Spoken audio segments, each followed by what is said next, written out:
Բարև ձեզ հարգելի հետևորդներ, CVK-ում այսօր կզրուցի Խորեն Վարդապետ Հովհաննիսյանի հետ։ Հայր Խորեն, շնորհակալություն, որ համաձայնվեցիք զրուցել մեզ հետ։ Ողջույն ձեզ, սիրով։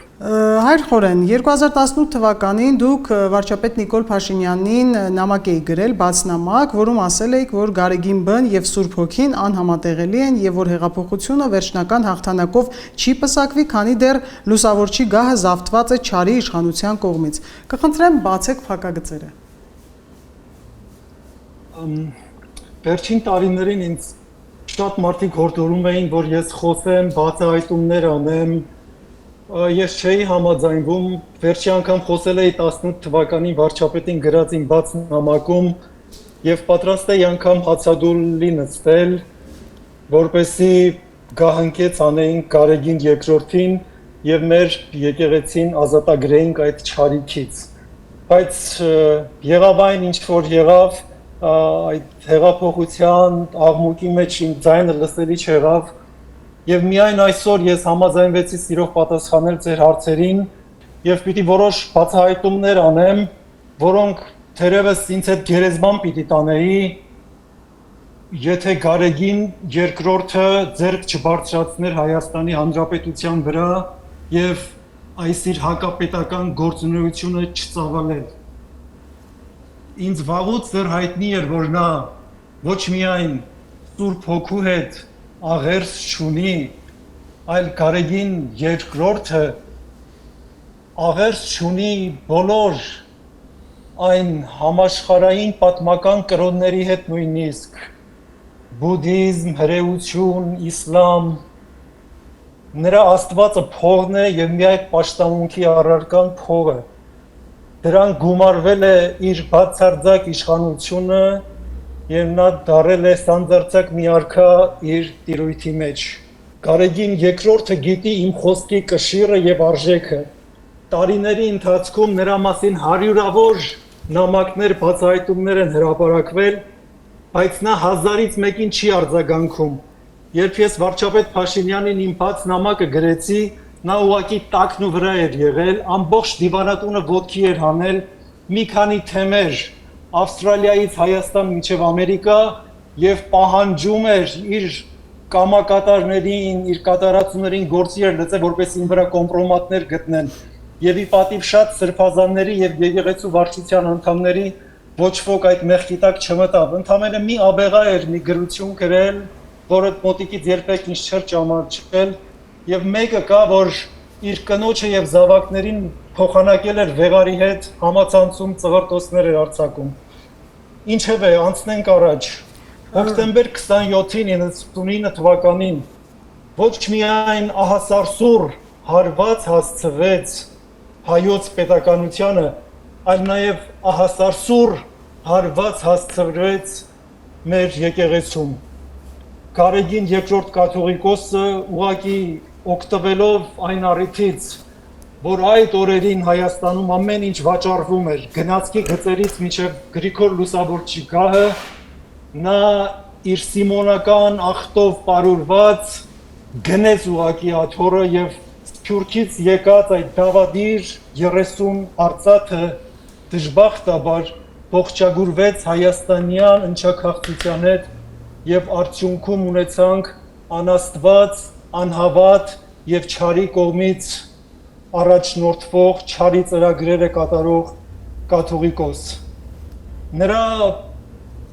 ոչ հայրապետ, ոչ կաթողիկոս լինելու մասին բազում են վկայությունները։ Ես ուզում եմ մի քանիսը հիշատակել,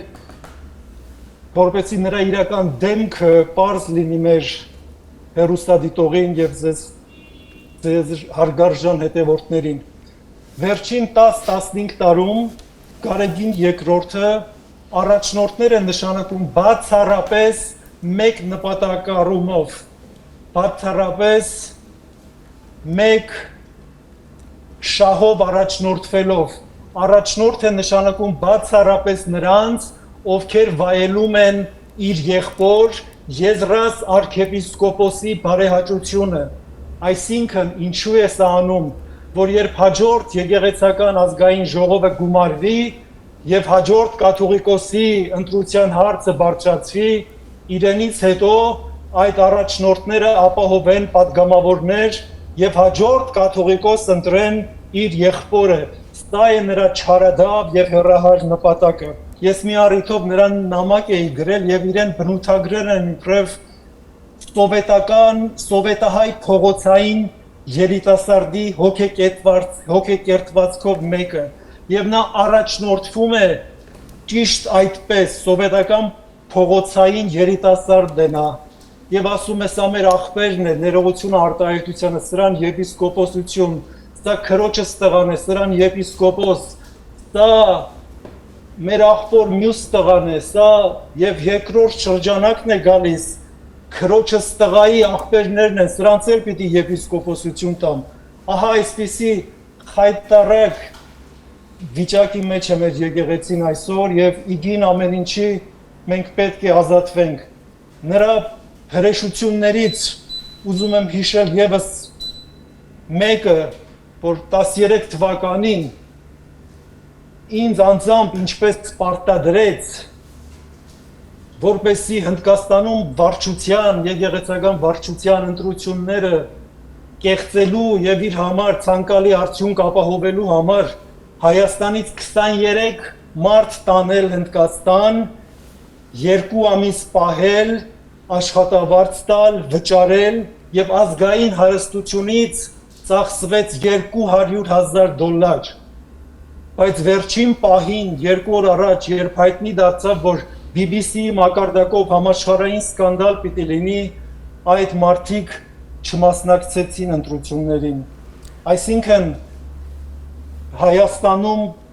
20 տարիներ Ռոբերտ Քոչարյանի եւ Սերժ Սարգսյանի օրոք Վարդան Ղուկասյանը Հյուսիսում կենտրոնում Հովիկ Աբրահամյանը եւ հարավում Սուրիկ Խաչատրյանը երբ ընտրություններ էին կեղծում նրանք կնախանձեն Գարեգին երկրորդի Կտրիչ Ներսիսյանի պրոֆեսիոնալիզմին եթե նրանք ուազներով մինի բասերով էին մարդկանց տեղամաս տանում ընտրությունները կեղծելու համար ապա Գարեգին երկրորդը Emirates-ով էր տանում եւ $200,000 էր ծախսում ընտրություններ կեղծելու համար Օրմանյան պատրիարքը գրում է որ 1837 թվականին երբ Նիկոլայ առաջին կայսրը գալիս է Էջմիածին Հովանես Կարբեցի կաթողիկոսին հարցնում է թե ինչ կուզեք որ անեմ ձեր համար եւ կաթողիկոսը իր շահամոլ ինչպես ասում է Օրմանյան պատրիարքը դիտարկումներից ելնելով անամոթաբար Ցարից խնդրում է ասում է եղբորս 2 տղաներին կայսերական շքանշան տուր եւ ռուսական տիտղոսներ տուր Ցարը ուղակի արհամարանքով այդ կաթողիկոսի հարցադրումից թողնում վերադառնում է Երևան նախատեսված է ընտրիկ բայց չի անում ընդամենը 164 տարի անց Երևանում Ծիծեռնակաբերդում տեղի են մնում այդ նույն անամոթ շահամոլ դեժավյուն Օրմանյանը եթե հիմա ինձ լսի խեղճը գերեզմանի մեջ կպտտվի երբ 2001 թվականին Վլադիմիր Պուտինը գալիս է Հայաստան սեպտեմբերին պետական այցով կարծեմ այդ օրերին Գարեգին առաջինը Մոսկվայի բազմավաստակ Տիրան Սրբազանին ամեն կերպ ուզում էր գահընկեց աներ եւ իր եղբորը տեղավորեր Մոսկվայի առաջնորդ դիմում է Ռոբերտ Քոչարյանին եւ ասում է որ Պուտինին խնդրի թող աղբորս այնտեղ գործի տեղավորի Տիրանը խանգարում է չեմ կարում հանեմ Ռոբերտ Քոչարյանը 100%-անոց բան եմ ձեզ պատմում հիմա հրաժարվում է դիմել Պուտինին բայց Գարեգին երկրորդին ասում է ձեզ առիթ կստեղծեմ խախտելով արարողակարգը Գարեգինին տանում են Բաղրամյան 26 ով Բաղրամյան 26-ից Վլադիմիր Պուտինին ուղեկցում է Ծիծեռնակաբերդ եւ հայոց հայրապետը փոխանակ իր աղոթքը հույզերը մեր ցեղասպանված նահատակների փոխանցեր Պուտինին նրան Ծիծեռնակաբերդում ասում է որ աղբորս հարցերը լուծի Տիրանին հանի աղբորս նշանակի եւ ով դեժավյու 164 տարվա դեժավյու ինչպես Նիկոլայ առաջինը առհամարել թողել հեռացել էր Էջմիածից Պուտինն էլ պատասխանում է դիմեք դատարան քանի որ Գարեգինի կարիքը չուներ այն ժամանակ Ռոբերտ Քոչարյանով էր իշխում Հայաստանում Պուտինը եւ այս մարդիկ Ես Փաշինյանին գրած իմ բաց նամակում 6 տարի առաջ գրել եմ, որ Գարեգին երկրորդը ինչի որ դիպչում է, պղծում է։ Սա նաև Տիտեռնակաբերդն է պղծել եւ հանդգնում է այսօր իր էմիսարներին ուղարկել Տիտեռնակաբերդ, որպեսզի անիծեն Փաշինյանին եւ Հայաստանի իշխանություններին։ Հայր Խորեն, դուք այն եզակի եւ բացառիկ հոգեվորականն եք եղել, որ երկու կաթողիկոսների գավազանակիրն եք եղել եւ լուսահոգի Գարեգին Այի, այնուհետեւ Գարեգին Բ-ի։ Վստահ եմ բավականին հետաքրքիր դեպքեր տեղի ունեցած կլինեն, այն ինչպիսի զուգահեռներ կտանեք Գարեգին Այի եւ Գարեգին Բ-ի միջեւ։ Ես ինձ բախտավոր անձնավորություն եմ համարում, որ երիտասարդ տարիքում ծանոթացա Գարեգին առաջինի հետ եւ իր կյանքի վերջի 2 տարիներին իր հետ եմ եղել, իրեն ծառայել, իսկ վերջին 1.5 տարին հատկապես գիշեր-ցերեկ ամեն օր մի տան մեջ ենք ապրել, վեհարանում եմ քնել իր անհանգիստ եւ հիվանդության շրջանում։ Մեկ նախադասությամբ ասեմ ձեզ, Գարեգին առաջինին ճանաչելով ես տեսա Աստծուն, որից հորդում էր հայրական եւ քրիստոնեական սեր։ Իսկ Գարեգին երկրորդ կտրիչ Ներսիսյանին ճանաչելով ես տեսա Սատանային, չարադավ, նենգաբարո եւ բանսարկու մի անձնավորության։ Մի քանի ականատեսի վկայություն կարող եմ բերել նրանց երկուսի կյանքից։ Նրանց հետ գնումների շոփինգի եմ եղել Նյու Յորքում։ Գարեգին լուսահոգի կաթողիկոսի հետ առաջինի հետ 10 անգամ գրախանութ եմ գնացել եւ ժամերով մնում էր գրախանութում, նոթեր էր առնում, գրքեր էր գնում եւ ես էլ գնում այդ աշխատողներից աթոռ էի խնդրում, ասում էի հայրս անհանգիստ է, խնդրում եմ ամենտեղ աթոռ չկար, 3 ժամ, 2 ժամ եւ աթոռը գրկած հետևից ման էի գալիս, մի բաժնից մյուսն էինք անցնում։ Գնումների հետ կապված Գարեգին առաջինի հիշողությունը սա է, իսկ Գարեգին երկրորդ կտրիչ Ներսիսյանի հետ մեկ անգամ Նյու Յորքում գնումների եմ գնացել եւ նա $5,000 կոշիկ է գնել։ Դա 22-23 տարի առաջ էր։ Այն ժամանակ Հայաստանի մարզերում $5,000 կարող էր բնակարան գնել եւ Գյումրիում մի անտուն կարող էր բնակարան ստանալ։ Եվ կարող եմ ասել, թե ինչն էր հրճվանք սեր պատճառում Գարեգին առաջին լուսահոգի հայրապետին եւ ինչն է հրճվանք ու ուրախություն պատճառում Գարեգին երկրորդ կտրիչ Ներսիսյանին։ Մի անգամ մտերմիկ ընթրիքի սեղանի շուրջ, երբ հայտնի դարձավ, որ արաբ մի աղջիկ մեր եկեղեցու դավարանքն է ընդունել, կնքվել, հանուն իր սիրեցյալ հայ տղայի եւ հայերեն է սովորել, վեհափառը լուսահոգի Գարեգին առաջինը այս փաստից ցնծության մեջ էր, հրճվանքի մեջ էր ուղղակի։ Իսկ Գարեգին երկրորդի արժե համակարգում իրեն տեսել եմ հրճվանքի եւ ուրախության մեջ, երբ անձամբ ինձ պատմում էր, թե ինչպես Իտալիայի ֆուտբոլի նախկին մարզչից մասաժիստից մասաժ է ընդունել ինքը եւ իր arczepiskopos եղբայրը եւ որ այդ հաճույքը ընդամենը արժեցել է 15,000 եվրո։ Ահա այս երկու հայրապետների նմանությունը եւ տարբերությունը, ինչպես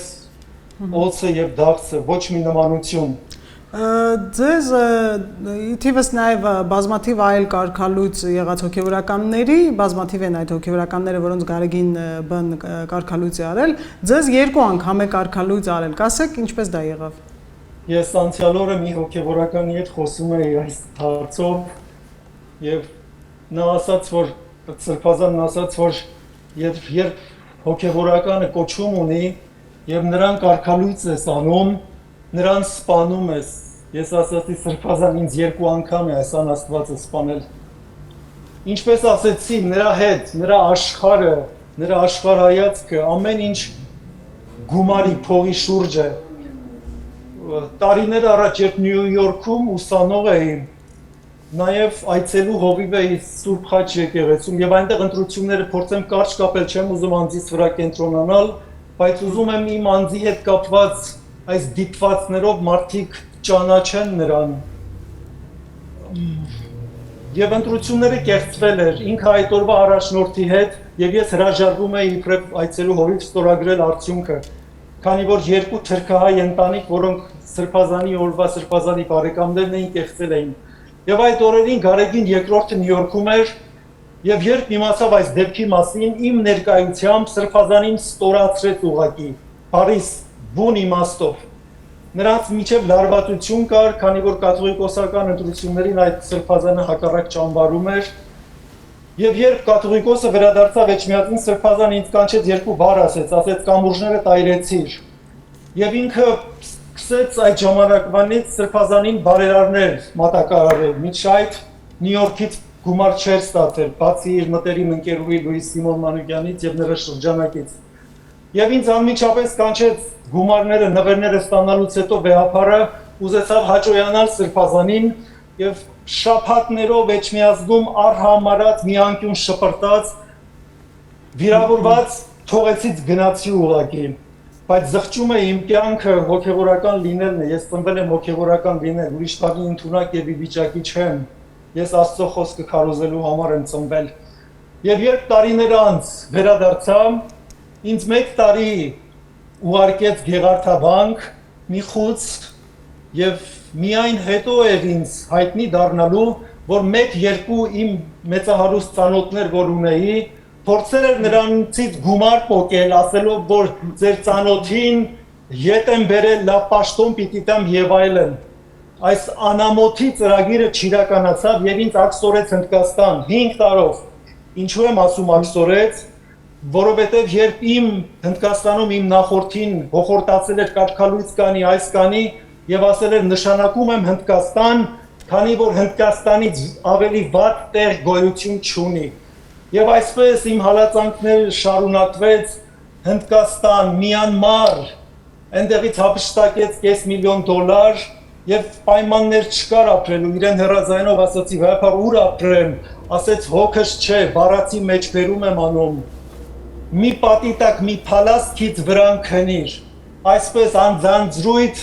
ինձ հալածել եւ տառապանք է պատճառել, որից հետո երբ ստիպված վերադարձա Էջմիածին, ինձ մայրավանքից վռնդեց վարդապետիս, որ Սուրբ Էջմիածնի կանոնադրության համաձայն կաթողիկոսը պարտավոր է Էջմիածնի միաբանին կուսակրոններին ապահովել բնակարանով, սնունդով, աշխատավարձով։ Հակառակ այն բանի, որ գիտեր, որ քրոնիկ հիվանդություն ունեմ, 6 ամիս ինձ զրկեց դեղեր գնելու եւ հաց ունենալու հնարավորությունից, 6 ամիս փողոց է շպրտել ինձ եւ միայն 6 ամիս հետո ինձ աքսորեց Վրաստանի ադրբեջանական շրջան Մարնեուլի, մաղձը, չարությունը այնքան մեծ էր, որ տարիներով չէր հանգստանում այս սատանան, ուզեցել էր ինձ յետ բերելով փող պոկել, չէր հաջողել, դրա համար կատաղությունը այնքան մեծ էր, չէր կարողանում հանգստանալ եւ Վրաստանի առաջնորդի լիազորություններին բռնանալով, չարաշահելով, կաթողիկոսը իրավունք չունի առաջնորդին ասելու, թե այս հոգեվորականը որ շրջանում պիտի ծառայի, ուղղակի թեմ պիտի նշանակի, բայց Վրաստանի առաջնորդին անձամբ պարտադրում էր, որ գնամ եւ ապրեմ ադրբեջանցիների մեջ, այսինքն այս հրեշը մահս էր ուզում, եւ ես 1.5 տարի ապրում էի Թիֆլիս, առաջնորդի որևէ հրահանգ, որևէ բան խախտում չեմ արել, իմ ծառայությունն էի մատուցում եւ 1.5 տարի հետո նորից դևը արթնացավ սրա մեջ եւ պարտադրեց, որ գնամ ադրբեջանցիների մեջ Մարնեուլի ապրեմ, այլևս չդիմանալով դուրս եկա եւ սպասում եմ այն բարեբաստիկ օրվան, երբ պիտի չարը խորտակվի, ազատագրվի Մայրաթոր Սուրբ Էջմիածինը եւ ես վերադառնամ իմ ծառայությանը։ Վերջին շրջանում դուք ապրում եք Մոնրեալում եւ վստահ եմ, որ հետեւում եք Հայաստանի զարգացումներին քաղաքական։ Ինչպիսի կարծիք ունեք Բագրատ Գալստանյանի նախաձեռնած շարժման մասին, թեև իրենք հիմա արձակուրդ են գնացել, բայց վստահ եմ հետևել եք, թե ինչ գործողություններ են տեղի ունեցել նրանց մասնակցությամբ։ Ես ուղղակի ապրում եմ Հայաստանով, իմ արևածագը, իմ մայրամուտը Հայաստանով է։ Երկու սրբություն ունեմ, Սուրբ Էջմիածինը եւ Հայաստանի Հանրապետությունները եւ ամեն ինչ Հայաստանի հետ կապված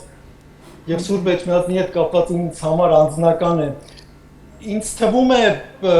նաեւ լրագրողները իրենց հարցադրումներով շեղում են հարցի բուն էությունը։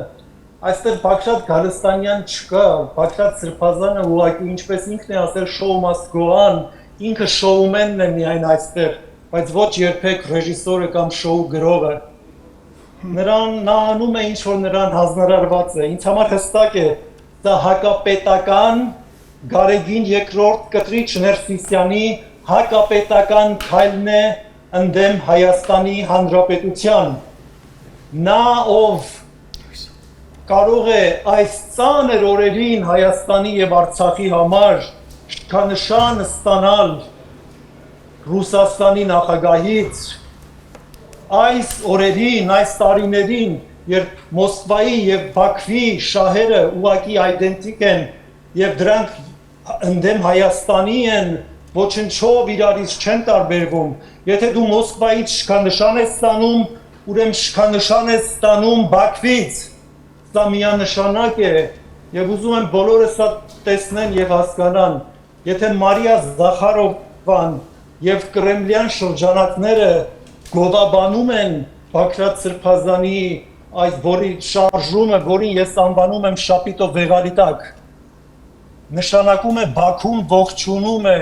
որովհետեւ նրանք միասնական են գործում, միայն կույրը սա կարող է չտեսնել։ Եվ սա գանաջող փորձն էր, որը Փառք Աստծո տապալվեց, բայց սա Բագրատ Սրբազանին չեմ ուզում անդրադառնալ, նրան շատ մոտիկից ճանաչել եմ, եղբայր ընկեր եմ համարել, բայց ուշ հասկացա, որ եղբայր ընկեր էինք միայն այն ժամանակ, երբ ինքը իմ կարիքը ուներ, չեմ ուզում այդ անդրադառնալ։ Թերևս 1.5 ամիս առաջ, երբ FSB-ն եւ Մարիա Զախարովան Գարեգին երկրորդը համարում էին, որ Բագրատը ճերմակ ձիի վրա էր, այն ժամանակ եթե հարցնեիք, կխոսեի, բայց հիմա նա այնտեղ է, ուր որ է եւ շատ չեմ ուզում անդրադառնալ իրեն։ Ինքը զոհ է, անշուշտ ունի իր պատասխանատվությունը, իր փառամոլության, իր ռոմանտիկության եւ պատահական չէ, որ իրեն հոգեվորականների շրջանում Բագրատ Խանդավառ են ասում։ Այդ հատկանիշները նրան կարծում եմ կործանման տարավ եւ նա իր չափով պատասխանատվություն է կրում։ Բայց այս շարժումը շատ ուրախ եմ, որ տապալվեց, վստահ եմ, որ տապալված է, բայց սա նաև յուրովի լյուստրացիա էր եկեղեցում։ Հաճախ ասում ենք, որ լյուստրացիա արեց այս շարժումը եւ քաղաքական բոլոր դեմքերը պարզ դարձան, թե ով է, բոլորի դիմակները պատրվեցին։ Բայց սա նաև լուրջ լյուստրացիա տեղի ունեցավ եկեղեցում, որը չէին հաշվարկել ոչ Գարեգին երկրորդը, ոչ Միքայել Սրբազանը, ոչ Բագրատ Սրբազանը։ Ղուկաս Ավետարանն ասում է. «Տուրս համար տնտեսության քո, տուր քո տնտեսության հաշիվը»։ Այս 1.5 ամիսը մի տեսակ հաշվետվության ամիս էր եկեղեցում։ Պատկերացնում եք, իմ համար ինչով էր տխուր, շատ ուրախ եմ, որ տապալվեց, բայց տխուր եմ, որ պարզվեց մեր եկեղեցին եւ սրբազանները հեղինակություն չունեն։ Խոշոր առաջնորդ Տաուշի թեմի մարդկանց հավաքումը եւ պարզվում է մի քանի տասնյակ տեղացիներ են եւ իջնում են շրիշակի, մակարդակի եւ ձայնագրությունները կա քննչական կոմիտեի, անշուշտ չխախտելով որևէ մեկի անմեղության կանխավարկածը, բարեգործական ճաշարանի խեղճ մարդկանց 3000 դրամով իրանց էին տարել, անամոթության ինչպիսի աստիճան, եւ սա է, տխուր է, որ 25 տարվա Շիրակի առաջնորդը Միքայել Սրբազանը, ինչու եմ նրանց մասին խոսում, որովհետեւ ժամանակին ես նրանց մեջ Քրիստոս տեսել եմ կամ սխալվում եմ, որ տեսել եմ, Գարեգինի մասին չեմ խոսում, նա Աստծու հետ կապ չունի, աղերս չունի եկեղեցու եւ Սուրբ Հոգու հետ։ Այդ ժամանակին Միքայել եւ Բագրատ սրբազանների մեջ Քրիստոս եմ տեսել, Վազգեն եւ Գարեգին լուսահոգի առաջինների կեցվածքն եմ տեսել եւ ափսոսում եմ, որ 25 տարվա առաջնորդը կամերաների առջև հայտարարում է, որ գնում է միանալու սրբազան շարժմանը եւ ընդամենը 60 հոգի է կարում հավաքել, այն էլ քահանաներին եւ իր ընտանիքներին։ Սա ուղղակի մեր եկեղեցու ողբերգությունն է եւ երբ հայլիներով գնում էին քննչական կոմիտեի Վեղարի շապիտոյի շրջանակներում, ուզում եմ, որ այդ հայլին վերցնեն եւ իրենք մի որոշ ժամանակ ինքնաանդրադարձում ունենան եւ հայլու մեջ նայեն, ինչպես կարող է 25 տարվա առաջնորդը կոչով դիմել իր ժողովրդին, որ գնում է ինչ-որ բան անի եւ նրան 60 հոգի է միանում։ Դա ողբերգություն է, ել ում առաջնորդն ես, ինչի առաջնորդն ես, այս հարցերին կուզեմ անդրադառնալ։ Երբ նամակի մեջ Փաշինյանին ասել եմ, որ Գարեգին առաջինը պղծում է ամեն ինչ,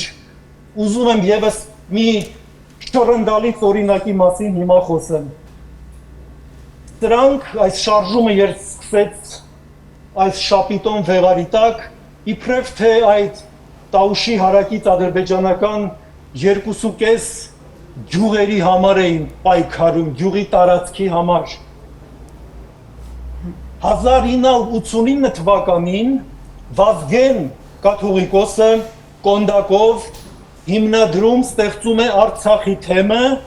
որի կենտրոն է հռչակում Շուշվա Ղազանչեցված Սուրբ Ամենափրկիչը։ Լսեք ինչ եմ ասում, շատ կարևոր արձանագրում։ Եվ 16 թվականի քարորյա պատերազմից հետո Գարեգին երկրորդ կտրիչ Ներսիսյանը առաջնորդարանը Շուշիից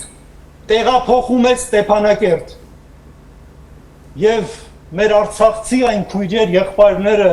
ովքեր ջանադրաբար, ցավոք բարեբախտաբար շատ քիչ են, 5-10% են հազիվար մեր արցախցի եղբայր քույրերի, երբ հարձակվում են Երևանի փողոցների վրա Նիկոլ Դավաճան բղավելով, հողատու ասելով, ես հիմա հարց եմ տալիս նրանց, ով է Շուշին հանձնել, ով է Վազգեն առաջինի հաստատած առաջնորդարանը Շուշիից 20 թվականի պատերազմից առաջ տեղափոխել Ստեփանակերտ։ Արդյոք 11 թվականին Կազանում Ալիևն էր ասել Սերժ Սարգսյանին, որ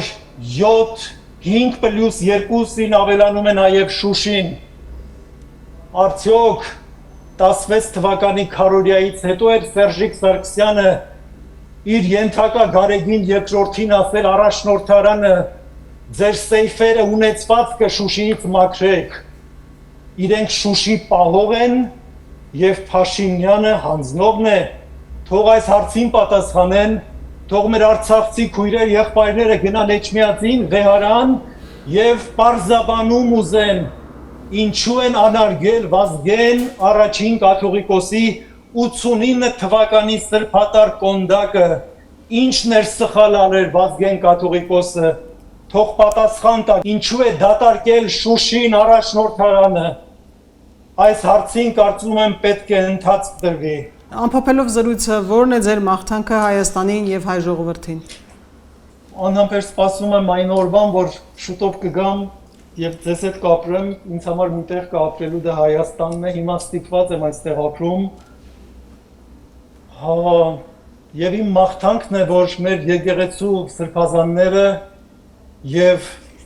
մեր երկրի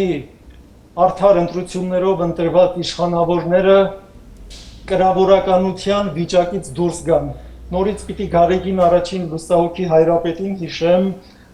որը այսպիսի մի խոսք ունի, ասում էր կրավորականություն 8-րդ մահացու մեղք, անտարբերություն եւ կրավորականություն։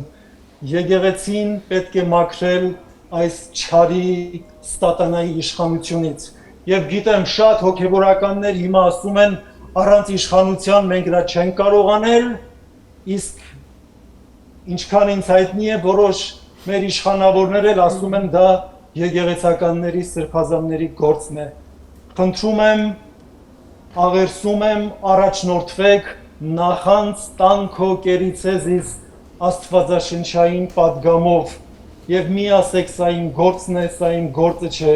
Պետք է մեր բոլորի ուժերը մեկտեղենք եւ հայ ժողովրդին զրկենք որբությունից։ Հայ ժողովուրդը արժանի է ունենալ հավատացյալ, աղոթող եւ սիրող հայրապետ։ Միասնական ուժերով եկեք այս չարի իշխանությունը վերացնենք եւ Սուրբ Հոգին, որը պանդուխտ է Գարեգին առաջինի երկրորդի գալով, վերադարձնենք Մայր Աթոռ Սուրբ Էջմիածին։ Շնորհակալություն։ Շնորհակալ եմ։ Հիշեցնեմ, որ այսօր մենք զրուցում ենք Խորեն վարդապետ Հովհաննիսյանի հետ։ Չմոռանաք հավանել տեսանյութը եւ բաժանորդագրվել Civic AM-ի YouTube-յան էջին։